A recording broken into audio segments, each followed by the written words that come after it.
Sa do të përgatis kulaç, do të më duhet miell, miell i bardhë për bukë dhe një gotë me kos.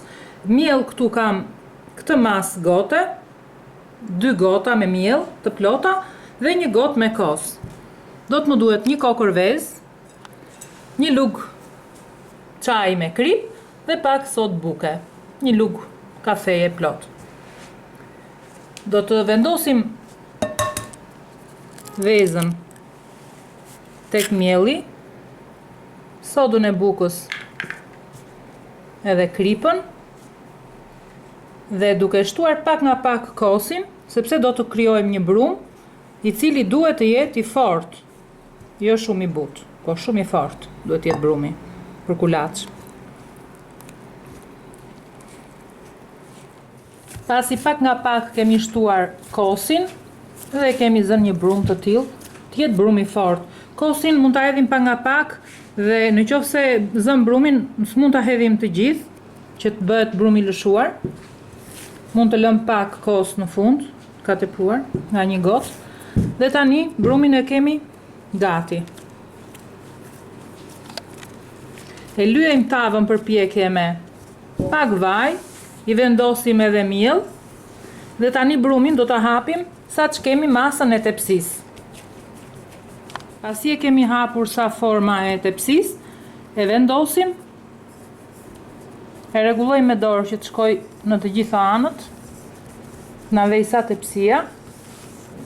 Gjatë kohës kemi ndezur edhe sobën, furrën, e ndezim në 250 gradë që të ngrohet mirë. Pasi e kemi hapur duke e sheshuar me dorë sipërfaqen e kulaçit në gjitha anët e tepsisë, me ndihmën e pirunit do ta kalojmë pirunin mbi sipërfaqen e tij, jo shumë fort, por në mënyrë të lehtë, duke i bërë disa kalime të tilla me anën e pirunit. Kjo e ndihmon edhe në pjekje. Këtë kulaç mund ta bëjmë thjesht edhe me ujë, pa përdorur kosin, nuk ka asnjë problem, bëhet shumë e mirë dhe ashtu. Dhe e kemi gati. Do ta pjekim në 200 gradë. Ku e kemi nxjerr kulaçin, është pjekur për gati 25 minuta, pasi e kemi ngrohur furrën në fillim në 200 gradë dhe kur fusim kulaçin e kemi ulur në 200 gradë. Për 25 minuta kulaçi është pjekur, e kemi lënë brenda në furrë për 5 minuta në furrin e mbyllur. Dhe tani e kemi gati. Do ta vendosim në një pecet që të qëndroj i ngrohtë këtu dhe kjo i ndihmon që të jetë i butë kulaçi.